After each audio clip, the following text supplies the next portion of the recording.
IPL की franchise टीमों ने सबको चौंका दिया है। जी हाँ, 15 नवंबर को आईपीएल की सभी फ्रेंचाइजी से रिटेंशन और रिलीज लिस्ट मांगी गई थी। सभी टीमों ने अपनी रिटेंशन और रिलीज लिस्ट दे दी है, यानी किन किन खिलाड़ियों को उनको रोक के रखना और किन खिलाड़ियों को उन्हें रिलीज करना है। सब कुछ सारी लिस्टें सामने आ चुकी हैं। तो आज के इस वीडियो में हम इन रिटेंशन और रिलीज लिस्ट की 10 सबसे बड़ी बातों की चर्चा करने वाले हैं, क्योंकि इन 10 बड़ी बातों ने सबको चौंका दिया है। ऐसे ऐसे फैसले लिए गए हैं, ऐसे ऐसे खिलाड़ियों को, दिग्गज सितारों को रिलीज कर दिया गया है और ऐसे ऐसे एवरेज खिलाड़ियों को रिटेन किया गया है जिनकी किसी ने कल्पना भी नहीं की थी। आखिर क्या सोचकर इन फ्रेंचाइजी टीमों ने ऐसे ऐसे डिसीजन ले लिए हैं जिनको सभी बड़े अजीबोगरीब बता रहे हैं। आज के वीडियो में हम बात करने वाले हैं।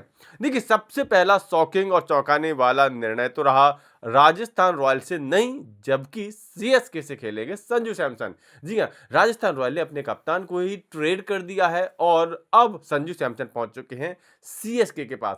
और जब से इस ट्रेडिंग की खबर ऑन एयर हुई थी, तभी से लगातार इस बात की संभावना जताई जा रही थी कि संजू सैमसन सीएसके में जाएंगे, ऋतुराज से कप्तानी छीन लेंगे, जैसे कि हार्दिक पांड्या ने एमआई कप्तानी छीन ली थी। लेकिन आपको बता दें कि जो दूसरी बड़ी हाईलाइट है वो सीएसके की कप्तानी को लेकर के ही है, क्योंकि सीएसके की कप्तानी करने वाले हैं ऋतुराज गायकवाड़। जी हाँ, जैसे ही संजू सैमसन सीएसके में पहुंचते हैं, सीएसके की जर्सी में नजर आते हैं, वैसे ही सीएसके वाले अपनी रिटेंशन लिस्ट जारी करते हैं और घोषणा कर देते हैं कि कोई भी कयास मत लगाइए, हमारे कप्तान 2026 के सीजन के लिए भी ऋतुराज गायकवाड़ ही रहने वाले हैं। इस रिटेंशन और रिलीज लिस्ट का तीसरा बड़ा अपडेट है कि सीएसके नहीं बल्कि आरआर का हिस्सा रहेंगे रविंद्र जडेजा। जी हाँ, अभी तक पीली जर्सी में खेलने वाले रविंद्र जडेजा अपने कैरियर के अंतिम पड़ाव में एक बार फिर से राजस्थान रॉयल पहुंच गए हैं। आपको बता दें कि रविंद्र जडेजा राजस्थान रॉयल से पहले भी खेल चुके हैं और हॉर्स ट्रेडिंग जैसी कुछ घटनाओं की वजह से वो बैन भी खा चुके हैं।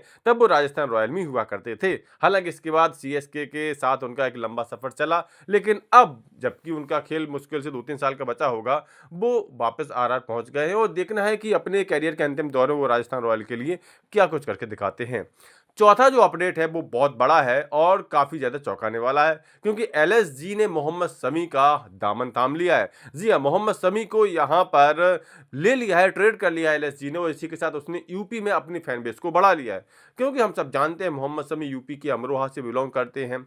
हालांकि डोमेस्टिक क्रिकेट बंगाल की तरफ से खेला है मोहम्मद शमी ने, लेकिन फिर भी पूरे यूपी में मोहम्मद शमी की अच्छी खासी फैन बेस है और एलएसजी ने मोहम्मद शमी को लाकर के अपना फैन बेस काफी बढ़ा लिया है और इसकी डिमांड काफी समय से की भी जा रही थी। पांचवा बड़ा अपडेट है केकेआर के बारे में, और केकेआर के बारे में तो अपडेट ही अपडेट है। भाई, केकेआर ने आंद्रे रसेल को हटा दिया है। आंद्रे रसेल जो कि दिग्गज ऑलराउंडर माने जाते हैं, इनके बड़े नाम का मोह यहाँ पर केकेआर ने नहीं किया और इनको जाने दिया। भाई, ये आईपीएल है, यहाँ कोई भी फ्रेंचाइजी किसी भी खिलाड़ी को अपना सगा नहीं मानती। और सच तो ये है, कोई भी खिलाड़ी किसी फ्रेंचाइजी को भी सगा नहीं मानता। हाँ, अगर आप विराट कोहली है तो फिर आरसीबी, और धोनी है तो फिर सीएसके के लिए लॉयल तो होना ही पड़ता है। यहाँ पर केकेआर का एक और बड़ा अपडेट है कि उन्होंने अपने 24 करोड़ 23.75 करोड़ वाले वेंकटेश अय्यर को जाने दिया है। भाई, पता नहीं किस मूड में इन्होंने पिछली बार 24 करोड़ के लगभग वेंकटेश अय्यर को खरीद लिया था, समझ में नहीं आया था, पागल हो गए थे क्या? या फिर वही एक जो कयास लगा रहे हैं लोग कि वो चंद्रकांत पंडित जो इनके मैनेजर थे और वहीं से बिलोंग करते थे जहां से अय्यर आते हैं, वेंकटेश अय्यर आते हैं, शायद कुछ कनेक्शन रहा हो। तो जैसे ही चंद्रकांत पंडित गए केकेआर से, वैसे ही वेंकटेश अय्यर की भी छुट्टी कर दी गई। अगला जो अपडेट है वो और भी ज्यादा चौंकाने वाला है, क्योंकि डीसी वालों ने फाफ डू प्लेसिस जैसे अनुभवी दिग्गज और विस्फोटक बल्लेबाज को रिलीज कर दिया है। पता नहीं क्या सोच करके इन्होंने रिलीज किया है। हालांकि वजह जो भी हो, अब डीसी की तरफ से फाफ डू प्लेसिस खेलते हुए नजर नहीं आएंगे। केकेआर की तरफ से एक और बड़ा अपडेट है और वो है रहमानुल्लाह गुरबाज को केकेआर ने हटा दिया है। अब इस अपडेट को सुनकर के या तो आप अपना माथा पीट लेंगे या फिर आप यह मान करके बैठ जाएंगे कि केकेआर वालों की बुद्धि पूरी तरह से बंद हो चुकी है, क्योंकि रहमानुल्लाह गुरबाज एक मैच जीता खिलाड़ी हैं, अच्छा परफॉर्मेंस भी देते रहे हैं। अभी हाल ही में उन्होंने जितनी भी लीग खेली है उन सब में उन्होंने अच्छा परफॉर्मेंस ही दिया है। लेकिन अब भाई, जो आईपीएल फ्रेंचाइजी अपने चैंपियन बनाने वाले कप्तान को रिलीज कर दे तो फिर गुरुबाज को रिलीज करने में उन्हें भला क्या टाइम लगेगा। अगला अपडेट भी केकेआर की तरफ से ही है कि क्विंटन डीकॉक को इन्होंने रिलीज कर दिया है। अब सोचिए, क्विंटन डीकॉक को इन्होंने रिलीज कर दिया है। क्विंटन डीकॉक जो कि अभी पाकिस्तान में जाकर के अच्छी खासी रन बना चुके हैं, काफी अच्छी फॉर्म में चल रहे हैं। हालांकि आईपीएल उनका इतना अच्छा नहीं गया था, लेकिन फिर भी वो एक चैंपियन बल्लेबाज हैं। लेकिन केकेआर ने इनको भी जाने दिया।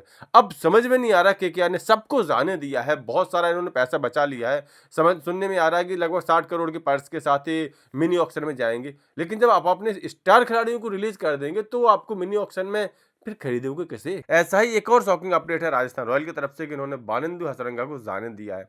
अब पता नहीं कई सारी फ्रेंचाइजी टीमों ने कई सारे बड़े नामों को क्यों जाने दिया है, जबकि कई सारे एवरेज नामों को उन्होंने अपनी टीम में रिटेन किया है। अब क्या सोच के किया है, किस उम्मीद में किया है, तो वही लोग बता सकते हैं। लेकिन बानिंदु हसरंगा एक मैच जिताऊ खिलाड़ी हैं, मैच जिताते हैं, आईपीएल में अच्छा परफॉर्मेंस देते हैं, लेकिन राजस्थान रॉयल ने उनसे राहें जुदा कर ली हैं।